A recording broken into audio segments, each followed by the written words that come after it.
What up, what up? Welcome back to the channel. I'm Moda J, and we are locked in 6 days of Black Mirror recaps, and this is day 5, episode 5, titled Eulogy. Now, it's about a man who lives a very secluded life by himself, and he gets a random package, and it's about a woman that he used to know, and they just want to ask him about some of his memories. And as we all know, Black Mirror never goes exactly how you expect it to go. It can either go left, it can either go right, but it's never right down the center. So if you like TV shows where you got to put on your thinking cap and try to figure out what the hell is going on, Black Mirror is probably a series for you. And it's 7 seasons, and we only got 2 episodes left.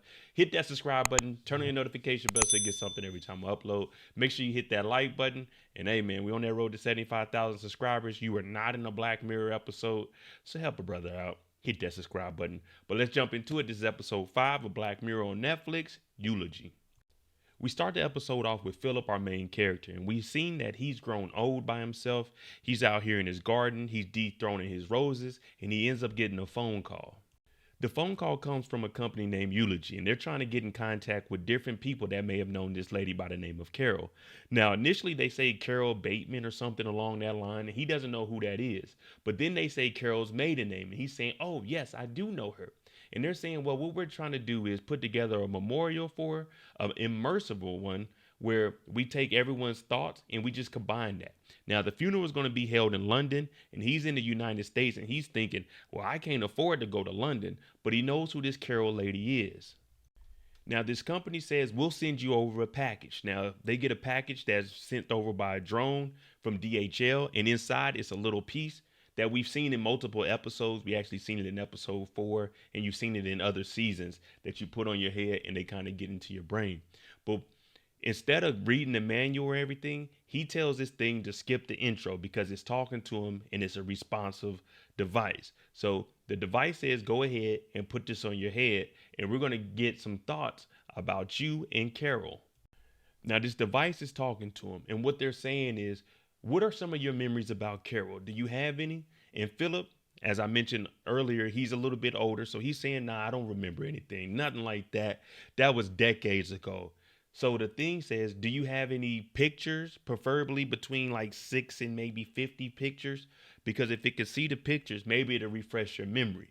Now, for him, we can tell that him and Carol had some type of relationship with each other, and he's a little bit hesitant. He's thinking, what kind of memories do you guys want from me?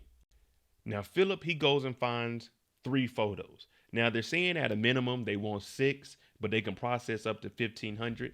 So he goes and gets this picture, and it's of a barbecue. And we can see him standing on the left talking to Carol, who was in the white. Now, he has the device on his head. So now it's about to emerge him into the picture, so he can actually revisit those good old memories that he had with Carol. Once he puts the device back on his head, it's telling him we're going to go into the picture. Now he looks and he's like, whoa, wait a minute. I'm actually here. I can see everything. Now the photo can't move. It only sees what was in the photo. Now it does make it 3D. And then he actually sees who this avatar is that's been talking to him. Now the avatar doesn't tell him the name or anything. It's just walking him through to help him reprocess all of his memories. So he's going through this barbecue photo and he's saying, yeah, this is me and Carol. We're talking, but they hadn't really got to know each other at that moment.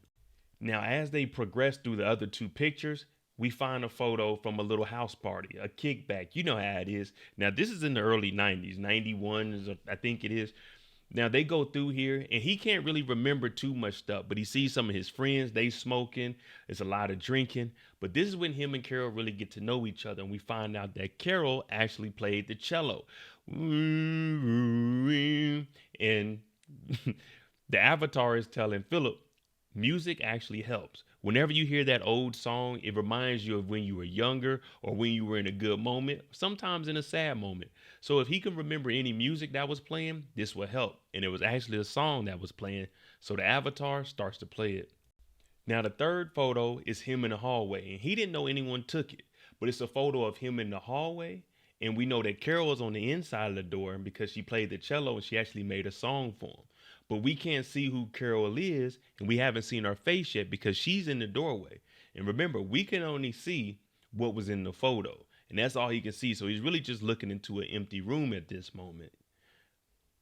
And he's just thinking back the song, and it's kind of bringing a tear to his eye because this is a memorable moment. Him and Carol are starting to get very, very close to each other. But we find out that something actually happened between the two. And that's one reason why he didn't want to revisit all of this. He didn't want to look at no photos. He didn't even want to talk about Carol. But now we're looking at about 10 to 20 photos that has every photo of her face is cut out. He's in the photo, it's either scratched over or it's cut out. So something went down between him and Carol. And he's sitting here and he doesn't want to relive it. But he does want to relive it because you can tell that there was a connection between the two. Now, this is one of the photos. They're at Cape Cod. They're out here. They got beer. They got hot dogs. But he said Carol didn't really like it because of the drinking, not because of the glizzies. Now, he's looking out here and he's reminiscing. He was thinking this is a good time. The avatar is looking. Now, we can't see her face, but you can walk around. It pretty much 3D renders everything else. So it's kind of like the last episode that we watched, Hotel Reverie. But this was just a moment in time, and he scratched out her face. So you know he's really hurt about something that went down. Now we dig a little bit deeper. He used to be in a band. Carol used to be in the band. They had another partner. Now they were kind of a big deal. I'm talking maybe 100 people showed up to a concert, but you got to remember 100 people, hell, 100 people now. If I can get 100 people in a live show, that's a good old time. But he said we were doing our thing, and Carol wasn't playing the cello. Carol was a master of all instruments. She played the keyboard. Dun, dun, dun, dun, dun, dun. So they had their thing going on, but the band fell apart because they had a member who ended up going to Seattle because he thought he was God, and he left the group. But he became a pretty big deal because, you know, he was all about himself, and the group was really holding him back. This is where things started to get interesting.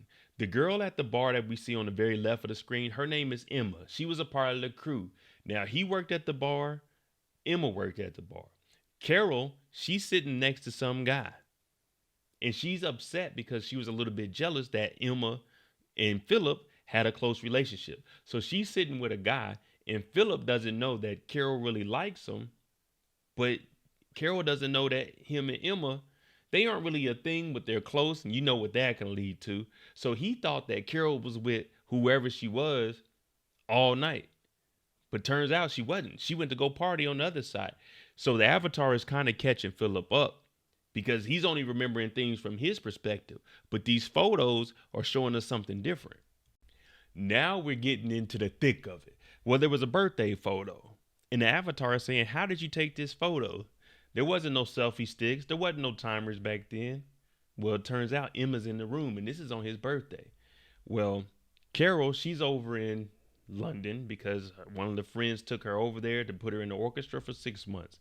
So she calls back. Long distance was very expensive. When she calls back, Emma answers the phone. Carol was already jealous of Emma being on Philip. And Philip, he's starting to say it wouldn't have been a big deal if Carol didn't call because him and Emma, they got it in one time. And when Emma answered the phone, it really messed up Carol. And from there, we don't know where the relationship went. But Emma answered and Carol got upset. While Carol was in London, she was writing them. She was sending postcards and everything. Now he's hurt because he's reliving what happened on his birthday. Now, him and Carol, they had plans of meeting up for his birthday. So he booked a ticket. And at first he was saying he didn't have anything else. But he has this little box of souvenirs from London because he actually went over there. So him and Carol, even though the Emma situation happened, he was still going to see her. When he got to London, he went to the orchestra. He said he couldn't see Carol because she was down in the orchestra pit, but he met her. And while he was on the plane to London, he seen in a magazine an expensive restaurant. This is his first time spending money like this. He buys an expensive champagne and they sit down at the table. Now he said Carol put on a little bit of weight, but she still looked good. He didn't even notice it. So he was trying to get her to drink some of the champagne, but she wouldn't drink none of it. He said he ended up building up enough courage, and guess what he did? He got down on one knee. So the restaurant knew he was about to propose. So everyone is looking like, okay, here we go. But she doesn't say anything. She doesn't even look at him. She just looks at the ground and he hits the table like, say something. She gets up and walks out of his life. So everyone's looking at him. They got sorrow in their heart. They even tell him the champagne is free. He finished the bottle. He's hurt and Carol is out of his life. The avatar sits down and we hear Philip, he going through it. She walked out on me. Why would she do that? So the avatar is trying to explain to him, you're saying this is October 92? You said she gained a little bit of weight. She wouldn't drink champagne? Well, it turns out Carol was pregnant. Carol was pregnant, and this avatar is her daughter. Kelly Royce is her name, and Carol is her mother. And it turns out she was pregnant because she had a one-night stand with a guy in the orchestra. Kelly only seen her daddy 5 or 6 times, but she learned how to play the cello. And she's saying, would you have talked to Carol if she told you this? And he's like, yeah, I would have heard her out. He loved her. He still would have wanted to be with her. Now, he's a better man than me because she would have had that one-night stand. She would have walked out after I proposed. I would have been in London turning up. I love London. Y'all know that's my second home right there. But he found out that she got pregnant and had a daughter with a one-night stand. And he's upset about it, and rightfully so, because he flew all the way over there to propose. The ticket, the food, the champagne, the room, the ring, and she didn't end it before he got there. That's messed up. Well, it turns out he had a disposable camera, and when he went back to the room, he tore it up, but he took one photo, and when they seen that, he went and got it developed. Now, it turned out there was a letter in the photo, and he said the maid cleaned everything up. So when he goes in this box of all of his London stuff, he finds the letter, and it's from Carol. She actually explained what happened. She loves him a lot. She was mad. She had that one night stand. She got pregnant. She wanted to keep the baby, but she didn't know how to tell him. So she wrote a letter to meet her. And if he never did, then she would just go on about life. But he would have met up with her. So him and Carol could have been together, but it just didn't work out like that. But they both loved each other. And now it's a big what if. What if he would have met up with her? Good things don't last forever. And sometimes you miss out on good things if you get your emotions involved. He ended up going to the funeral, seeing Carol one last time, and then he found a cassette of some music that she was playing. And you remember that photo? That was him in the hallway. We actually see who Carol is. His memory comes back, and he sees her in the room, just smiling. And he got a tear from his eye because even though she had a baby by another man, he could have been with her. Damn. What could have been, what should have been, what would have been. All right. Episode 5, Eulogy. What did you think about that? That was a more sympathetic one there. That was a more emotional one there. But still good nonetheless. There wasn't really any plot pivots or anything besides the pregnancy, but we kind of figured that out when she wouldn't drink the champagne. But let me know, would you participate in a memorial like that? Now, this is one episode where I would go and do that. Look at some old photos, go relive those moments, because memories are memories. I got millions of memories, and I would definitely go back and see different places that I traveled to. But let me know what you think. I'm Modi J. Tune in tomorrow for the last episode, USS Callister, part 2 from the OG Callister. Be here for that. If you like Black Mirror, you just like breakdowns, you just want something to listen to while you're at work or one of your TV shows, hit your subscribe button, turn your notification bell. Thanks for watching. I'm Modi J, and I'm out. Jimmy on the beat, boy.